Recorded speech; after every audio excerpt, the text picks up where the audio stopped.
शांताकारं भुजंगशयनं पद्मनाभं विश्वधारं गगनशुभ्रसंवेगवर्णं शुभांगनं लक्ष्मीकान्तं वन्दे विष्णु भवहरणं सर्वलोकिकेनाथनं वन्दे विष्णु भवहरणं सर्वलोकिके। बोल विष्णु भगवान की मात गंगा तेरी सदा और कार्तिक महात्म की।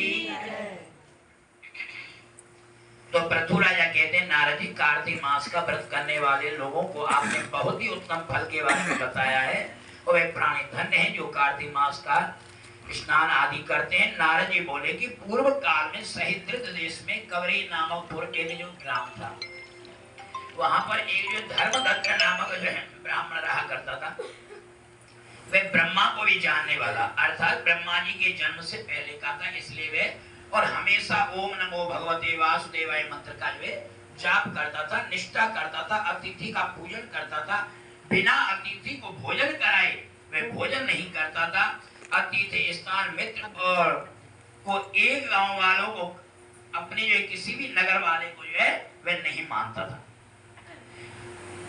तो ये आदि अतिथि काल में आए हुए का पूजा करता। विष्णुदेव आदि के पूजा के अंत में जो कोई आकर के उसके दरवाजे से मांग लेता वह उसे दे देता, चाहे वो चोर हो, चंडाल हो या शत्रु हो, मित्र के मारने वाला चाहे ब्रह्म हत्या करने वाला हो।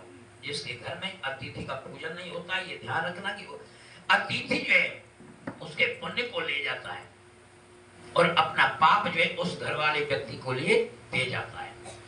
जिसके घर से आए हुए थका हुआ अतिथि यदि पानी पिए बिना चला जाता है तो उसको बैल सहित गौ हत्या करने का पाप लगता है। ये निश्चित है।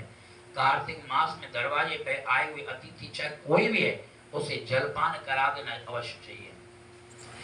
और भगवान विष्णु की भक्ति करता एक अर्धरात्रि उसने जागरण किया, एक पैर रहे और भगवान विष्णु जी के मंदिर में गया, पूजा का सब सामान ला लिए हाथ में। ब्राह्मण ने सामने से एक भयंकर राक्षसी को आते हुए देखा, जिसके लंबे दांत, लंबी जीभ्या, लाल नेत्र और रूखे बाल, खड़े हुए घुंघरा आदि ऐसे विकराल रूप को देख करके राक्षसी को देख करके डर के कारण धर्मदत्त ने जो उसके हाथ में जल का पात्र था और उसमें तुलसी का पत्ता रखा हुआ था, पड़ा हुआ था, और वह जल जो उस राक्षस के ऊपर गिर गया। उस राक्षसी का पाप जो है उसी क्षण जो है दूर हो गया, उसे पूर्व जन्म के ज्ञान प्राप्त हो गया। तब धर्मदत्त ब्राह्मण हाथ जोड़ करके कहने लगी कि पूर्व काल में मेरी ऐसी ये दशा हुई है ब्राह्मण देवता, अब मैं कैसी उत्तम गति को प्राप्त हूँ। धर्मदत्त बोला कि किस कर्म से तुम्हारी ऐसी दशा हुई, ऐसा तुमने कौन सा कर्म किया, तुम कौन हो, ये सब मुझे बताइए। तो कलहा कहने लगी, उसका नाम ही कलहा था, वे कलहा कहने लगी कि मैं सौराष्ट्र नगर में भिक्षुक नामक ब्राह्मण था, उसकी मैं पहली धर्म पत्नी, मेरा नाम कलहा है। मैं दया रहित हूँ, कभी मैंने वाणी से पति को शुभ नहीं बोला, मीठा अन्न मैंने खाया, कड़वा फल जो अपने पति को दिया, लड़ाई झगड़ा मुझे सदैव प्रिय था, व्याकुल सदैव रहता था और मेरी पति ने दूसरा विवाह करने की इच्छा प्रकट कर ली। तब हे ब्राह्मण मैंने जहर खा करके अपने प्राण दे दिए। उसके बाद यमराज के दूत हमें बांध करके फांस में यमराज के पास ले गए। यमराज हमें देख करके चित्रगुप्त से बोले कि इसके बारे में, जीवात्मा के इसके कर्म के बारे में हमें बताइए, इसका कर्म क्या है, देखो इसने कौन सा शुभ और अशुभ कर्म कब किया है। तो चित्रगुप्त जो धमका करके बोले कि महाराज इस पापनी ने जीवन में कोई शुभ कर्म तो किया ही नहीं है, मीठा अन्न खुद खाया और पति को कड़वा दिया। ये पति के साथ द्वेष करने वाली, झगड़ा करने वाली, हे प्रभु इससे मैं इसको कहता हूँ इसे विष्ठा खाने वाली सूकर की योनि में प्राप्त हो। जिस पात्र में ये भोजन बनाती थी उसी पात्र में ये भोजन कर लेती थी, इसलिए मैं इसको श्राप देता हूँ कि मार्जा की योनि में जावे। पैदा हुए लड़के खाने वाली अर्थात अपने पुत्रों को मार करके खा गई, इससे आत्मघात प्रेत योनि में जन्म होना चाहिए। कलहा बोली कि हे ब्राह्मण देवता मैं 500 वर्षों तक ब्रह्म राक्षसी बनकर के रही हूँ, जिसमें क्षुधा तृष्णा से पीड़ित और एक बनिए के शरीर में जाकर के मैं घुस गई। दक्षिण देश का रहने वाला था, वह कृष्णा वेणी नदी के संगम में स्नान गया। जैसे ही मैं उसके घर में शरीर में घुसी तो गंगा के किनारे जैसे ही उसने स्नान किया तो उसके शरीर से मुझे बाहर आना पड़ा। तो ही बनी के शरीर से शिव और भगवान विष्णु के दूतों ने मुझे खींच करके बाहर कर दिया। तब घूमते घूमते आप मुझे मिल गए, जिसके तुलसी का जल मेरे ऊपर पड़ा और मेरे पाप जो है दूर हो गए, मेरे ऊपर कृपा हो गई। आज मेरा जन्म धन्य हो गया। 3 उग्र योनि मैंने प्राप्त करी हैं, प्रेत योनि और चंडाल योनि। और है इस प्रकार ये धर्मदत्त बोले कि तीर्थ दान व्रत के पाप दूर होते हैं।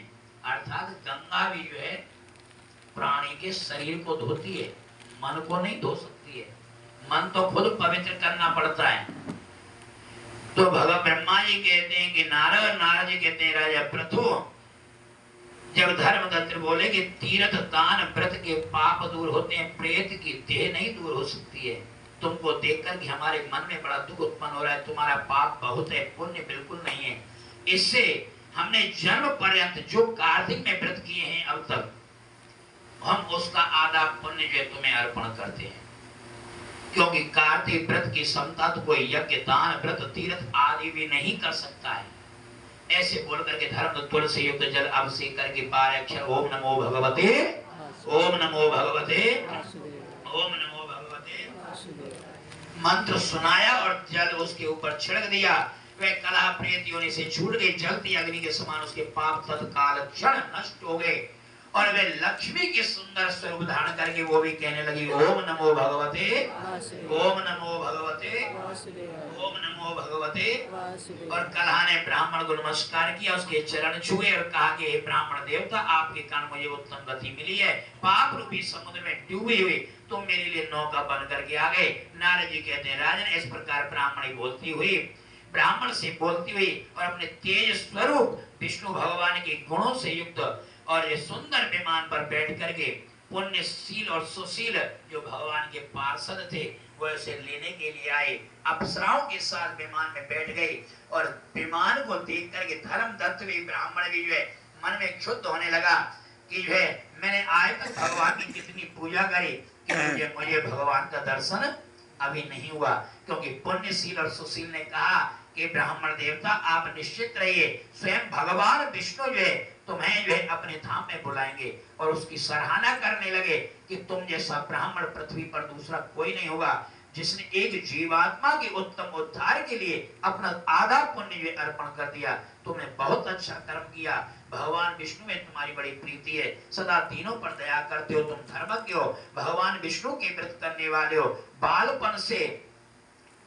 बालपन से जो तुमने कार्तिक का व्रत किया है, इस दान से तुम्हारा जन्म भर के पाप सब दूर हो गए और विष्णु लोक की प्राप्ति, ये विमान जो प्राप्त है वे मानव धन्य हैं जिन्होंने भगवान की पूजा करी, भगवान की भक्ति करी, भगवान के नाम का स्मरण किया। जिसने तुमने किया है, विष्णु जी को तुमको अपने लोक देंगे, वहां हजारों वर्षों तक जो है तुम्हारी 2 स्त्रियां होंगी। जब पुण्य समाप्त होगा तब पृथ्वी पर तुम्हारा जन्म होगा। सूर्य वंश में तुम राजा दशरथ होंगे और ये 2 स्त्रियां होंगी, जिससे राजा दशरथ की स्त्री जो कलहा की गई थी, ये वही कलहा थी। और वे जो है